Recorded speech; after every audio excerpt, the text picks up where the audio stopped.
or whatever against us. Like, it was something just straight up nasty. It just shows you what type of team we have been building the last couple of years with Vic at the helm. Like I said, we're up 34-22 right now. God willing, we win this game. Jessica Carter's had a good game. She almost has a double-double already at halftime, so we'll see how that goes.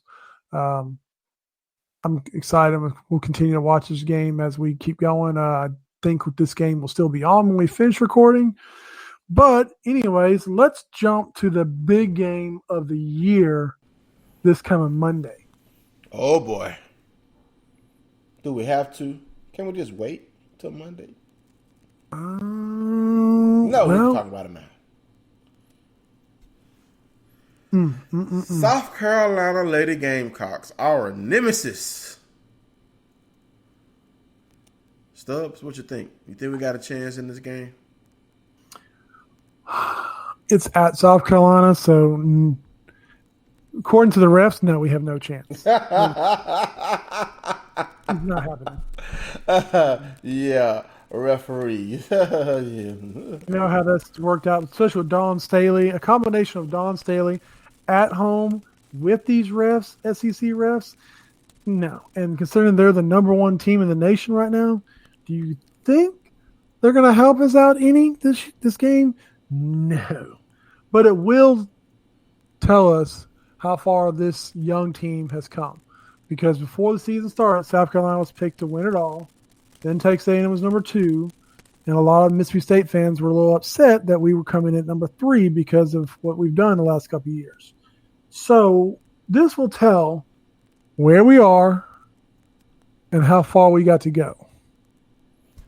I agree with that. I mean, with this team being as young as it is, I mean, they're unpredictable. I mean, they've had a pretty good season, but we've lost some games that we clearly could have won.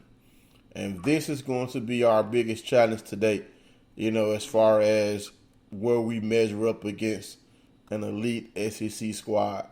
So I think we're going to give South Carolina all they can handle. I would love to see an upset so we can be happy talking about the game next week. So, oh man, what do you think about, just overall, just our football season ending and, all the, I guess you can say, excitement about Mike Leach and then basketball starting. I mean, it's a great time to be a Bulldog fan. I mean, the men's team, got their first SEC win. The women, breaking in a young squad, got the new head football coach.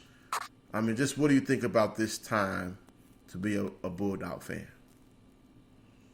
For anybody that's been a Bulldog fan, depending on how long you've lived, I mean, I've been a Bulldog fan for almost 30 years now, and I've experienced some highs and lows. And right now, we are in the greatest time ever to be a Mississippi State fan, whether that's a combination of women's basketball to the football program where it is and where it's going, and with our new hire.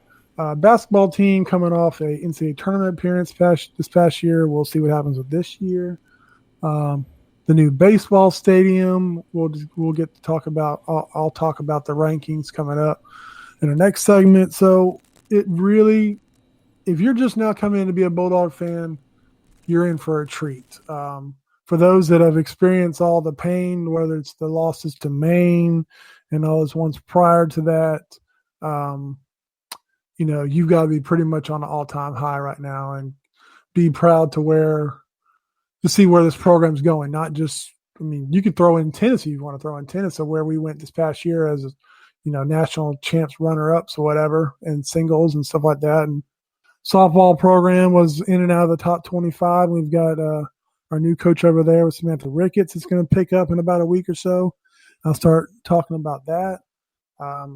If we could just get volleyball up, we'd be good to go. I agree, and hopefully we can get that sport going, and definitely want to improve the ice dogs. Definitely want to see we can improve on the ice. A lot of people don't know we do have an ice hockey squad. So, I want to see Mississippi State sports dominant in everything that we do. So Very true. So now on to a sport that I play better than football. Even though when you see me, you're gonna look at me and say you're a football player. I was better at baseball than I actually was at football. Stubbs, take it away. We're on to baseball. All right. So last but not least, we are now officially under 1 month to opening day.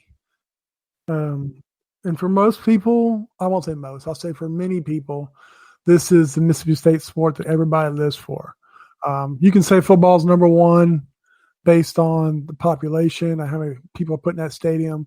But if you look at the hearts and everything, it seems like Mississippi State is a baseball school. There's no ifs, ands, buts about it. Based on the attendance records that we have set over the years and where we fall from everybody else, it's an amazing time to be a Bulldog fan in baseball. Coming off one of the best seasons we've ever had.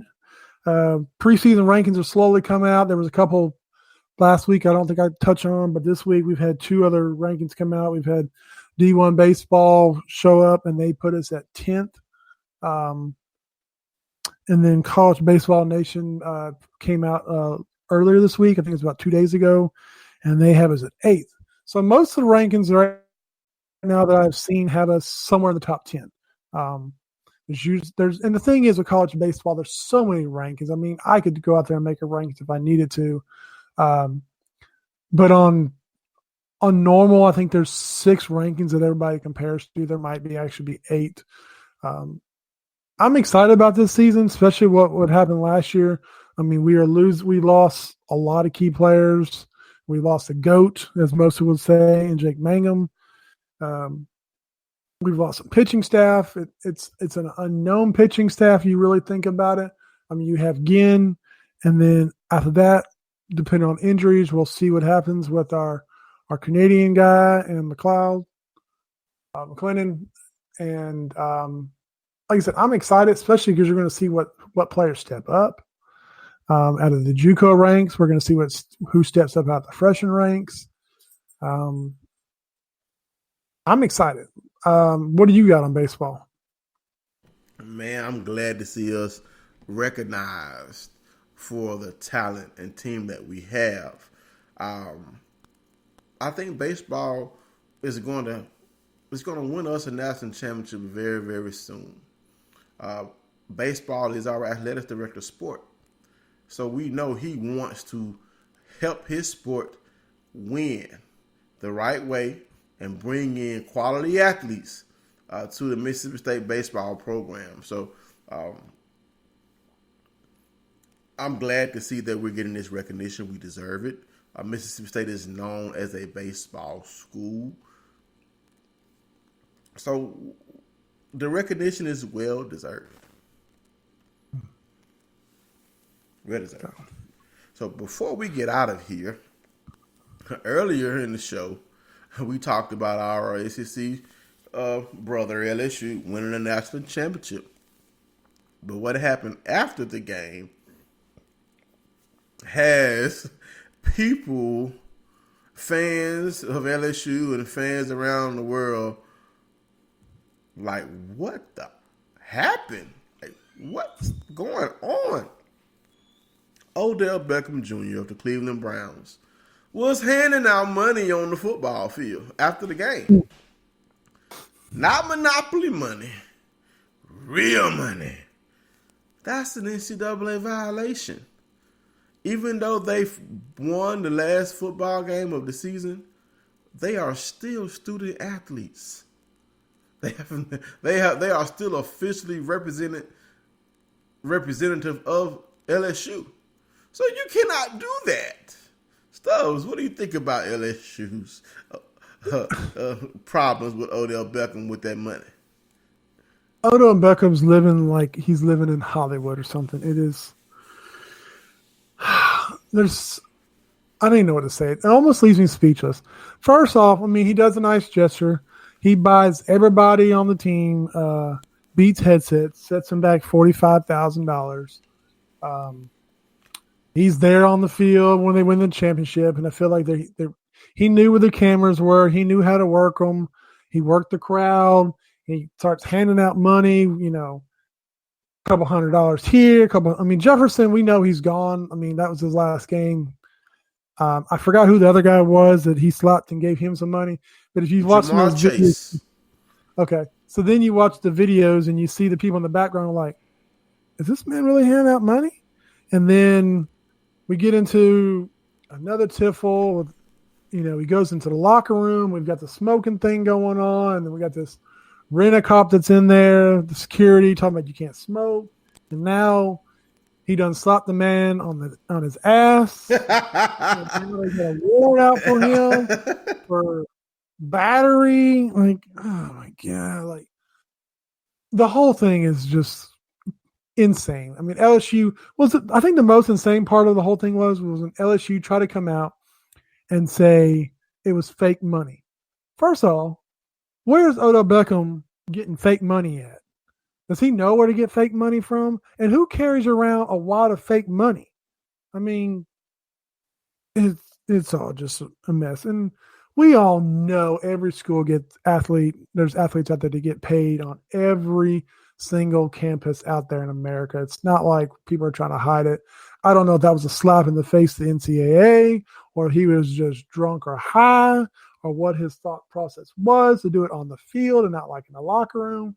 But whatever happens out of this whole fiasco. But hey, enjoy your, I won't say 5 minutes of fame, 15 minutes of fame, because we know what type of issues he had in the NFL. But back to you on that. Well, I just hope nothing comes of this. I mean, LSU has been in touch with the NCAA about this issue, and I'm hoping that they would just allow the players to give the money back, give LSU a little slap on the wrist, and go on. I would hate for them to be assholes and try to rule LSU ineligible and try to snatch the national title away from the Tigers. That would cause a riot. Be kind of funny though. No, it would not live down here. That would be funny.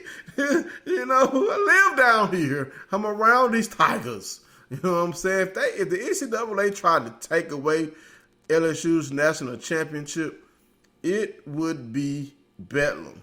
It would be a riot. I mean, it would go. These Louisianans would go nuts down here if the NCAA tried to take away this title, tried to invalidate this season that saw so much happen and occur for Joe Burrow, for Jamar Chase, for Jefferson, for Clyde Edwards-Helaire, and namely for Coach Ed Orgeron. Ha, Ole Miss. That man left y'all and won national title. Ha, ha, ha. But we're not going to talk too much about LSU. I just wanted to talk about that since I just thought that was funny that happened. And then, we are an ACC-related podcast. But that's all I got for tonight, Stubbs. You want to close us out? Yeah. Last thing I want to give a shout-out to is to the NFL Bulldogs still playing. Oh, yeah. We've got 3 on the Chiefs that are 1 active, and that's Chris Jones, and then we have 2 others that are inactive because of injuries. I know Martinez Rankin and is all injured, torn ACL, and then Braxton Hoyt is on the practice squad, and then we have 1,500 players on the Green Bay Packers. Yeah, Will Redmond, a long snapper, a punter, Preston Smith, and Elton Jenkins. So we've got 8 players going this weekend. If you consider the active list, which is 6, I think that is tied for second or third most of one college team players playing NFL this weekend. Well, we also have to talk about the one that's playing against our Chiefs, who I want Jeffrey Simmons to have a good game, but I want him to go out of this game a loser. Because we are Chiefs fans, baby. So as much as I like Jeffrey Simmons, and I'm glad that he has rebounded from this injury to have a successful rookie season, I want you to go home, bro. I want Chris Jones to play for that Super Bowl, baby. Please don't hurt Patrick Mahomes. That's all I ask for. Yeah, Jeffrey Jeffrey Simmons. Please don't